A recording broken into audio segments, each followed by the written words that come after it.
So for, what, over 3,000 years, you have one of the most powerful civilizations on Earth. And for them, for the ancient Egyptians, death.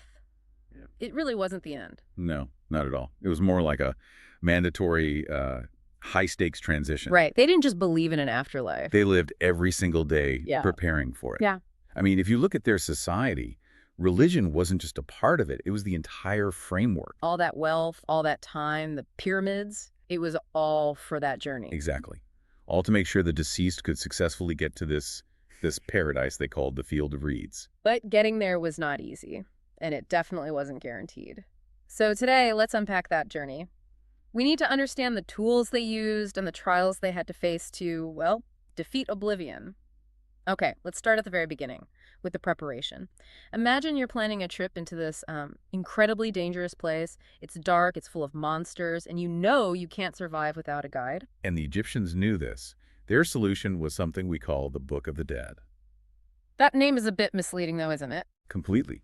It wasn't a single book that everyone had. It was more like a huge customized collection of spells and prayers. Written on papyrus scrolls. Right, and placed right in the coffin, sometimes even layered onto the mummy itself. So it's basically the ultimate survival guide. It really was. It was a map. It was a list of passwords. It was protective armor all rolled into one. And if you were wealthy, you'd go all out. Oh, absolutely. You'd hire the best scribes, the best artists to create these beautiful illustrated versions. And those little illustrations, the vignettes, they weren't just for decoration. Not at all. They were instructional diagrams. They showed you exactly what the gods and monsters would look like. And how to say the spells correctly to get past them. Think of it like a strategy guide for the world's most difficult video game. But no matter how good your guide was, none of it mattered if the spirit didn't have a place to live. And that's where mummification comes in. It was the absolute foundation of the entire process. The Egyptians believed the soul needed a physical anchor. A body to return to. Exactly. If the body decayed, the soul would literally lose its identity. It would just vanish. And that was the most terrifying thing they could imagine. I've heard the whole thing took 70 days. Why so long? Why that specific number? It was an incredibly precise process. Part of it was the physical time needed to dry the body, but it also had to line up with religious and astronomical cycles. So it was run by specialists like priests and surgeons. Yes, and they would start by removing the internal organs. And they used a special salt, right? Nitrogen. That's right. It was a natural salt that would just pull all the moisture out of the body to stop it from decomposing. So they take out the lungs, liver, stomach, all that, and put them in what are called canopic jars. But they left the heart inside. Why? That's where their beliefs are so different from ours. To them, the brain was basically useless filler. They often just discarded it. Wow. But the heart was everything. It was the center of your intelligence, your emotion. And your moral memory. Everything you ever did was stored in there. Precisely. It was the physical record of your life. So you absolutely had to keep it safe for the final judgment. After all that, the body was wrapped in hundreds of layers of linen. And they'd often tuck little protective charms, amulets, in between the layers for extra magical defense. So the body is preserved, the guidebook is ready. But what about the soul itself? The Egyptians didn't see it as one single thing, did they? No, not at all. They saw it as a collection of different specialized parts, a kind of spiritual blueprint. Okay, let's break down the main components. What's first? First is the Ka. The Ka. You can think of it as your life force, your vital energy, almost like a spiritual double. It's the engine that keeps you going. Exactly. And this is the part that needed those food and drink offerings people left at the tomb. It still needed energy in the afterlife. Okay, so that's the Ka. What's next? Next is the Ba. This is the one you often see in Egyptian art. The bird with a human head. That's the one. It represents the person's unique personality, your individual character. And it could move around freely. Yes, the Ba could fly between the tomb and the world of the living to visit family and just, check in. So the Ka is the battery. The Ba is your unique identity. What's the final form? That would be the Akh. The The Akh was the transformed, glorified spirit. If you passed all the tests, your Ka and Ba would merge and become the Akh. And this was the version that could actually interact with the gods. Right. It was the part that achieved true, eternal peace in the heavens. But there's a catch, isn't there? For any of this to work, for the Ka, Ba, and Akh to exist, two things had to be preserved. The first is the physical body, which we've talked about. And the second, The person's name. the name was that important. It was everything.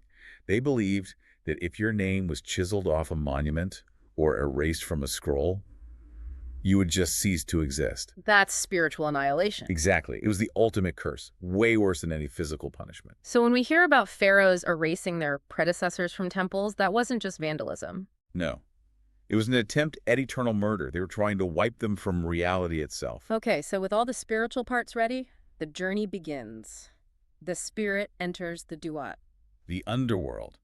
And this was not a peaceful trip. No, this was a trial by fire, sometimes literally. The duat was chaos. It was filled with just terrifying creatures, giant snakes, demons. The magical gates with fierce guardians. Yes, and lakes of actual fire. It was this dangerous journey the spirit had to take every single night, following the sun god Ra. And the only way to survive was that guidebook, the Book of the Dead. It gave you the exact spells and, more importantly, the specific secret names and passwords you needed to get past the gatekeepers. You couldn't just ask nicely. No, you had to have the right password for that exact gate. And sometimes the gods themselves would pop up and quiz you on sacred knowledge. An intellectual test. And a magical one. The spells could also let you transform into different animals, like a falcon or a crocodile, to escape a bad situation. The whole journey was a test of knowledge and character. And it all leads up to the single most important moment of the entire process. The final judgment. Reaching the Hall of Two Truths. This was it. The cosmic audit of your entire life. The scene is just incredible. The deceased enters this huge hall and stands before Osiris, the god of the underworld. And he's not alone. There's a jury of 42 other divine judges there with him. You can just feel the pressure. Before the big final test, there's something called the negative confession. Which is so important. This wasn't just a prayer. This was you, on the record, proving you lived an ethical life. You had to list 42 specific sins and declare truthfully that you had not committed them. Things like, I have not stolen, I have not lied, I have not caused pain. It shows that your daily actions on Earth directly determined your fate. It wasn't just about magic. Absolutely not. Your character mattered. Only after that confession could the final test begin. The weighing of the heart. This is where it all comes down to a single physical measurement. A huge golden scale. And on one side, they place your heart, the record of your whole life. And on the other side, a single feather. The feather of truth, representing the goddess Ma'at. Right. Ma'at stood for cosmic harmony, order, and justice.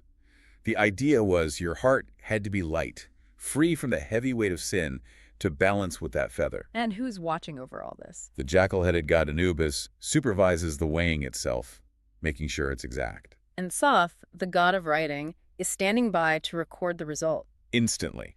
There's no appeal. If the heart was lighter than the feather, or perfectly balanced. You were declared true of voice, Yeah. justified, and you were granted passage into paradise. But if you failed, if your heart was heavy with sin and tipped the scales, There's a monster waiting. Enid, the devourer of the dead. And she was designed to be terrifying. The head of a crocodile, the front body of a lion, the back of a hippo. The ultimate predator. And her job was simple? Brutally simple. She would eat the heavy heart. And this wasn't like going to hell. No, it was so much worse. It was called the second death. Total, irreversible erasure. You were just gone. Wiped from existence forever.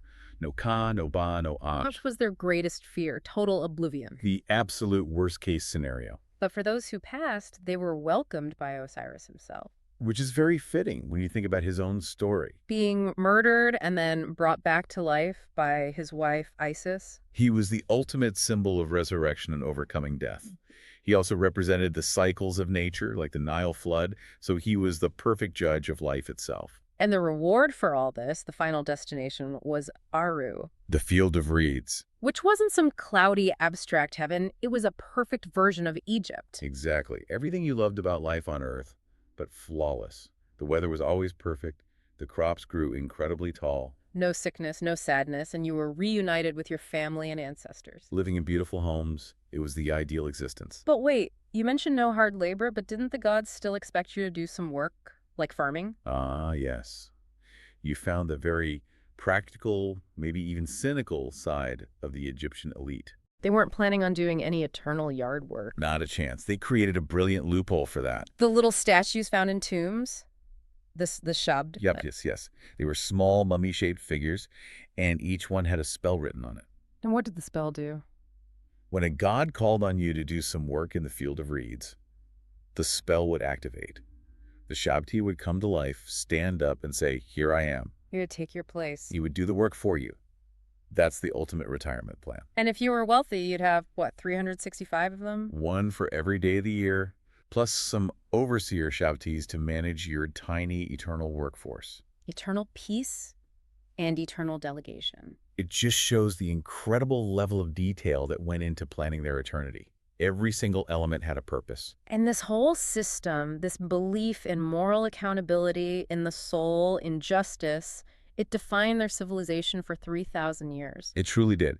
It's one of the earliest, most detailed attempts by humanity to figure out what happens after we die and to build a system of morality around it. It teaches us that for them, life was just one long period of preparation. Every choice you made was just practice for that final moment of truth.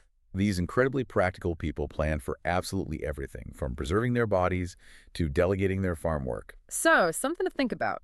If you had to face that Hall of Two Truths right now, what's the one thing you'd have to do every day to make sure your heart was lighter than a feather? Good luck with your studies.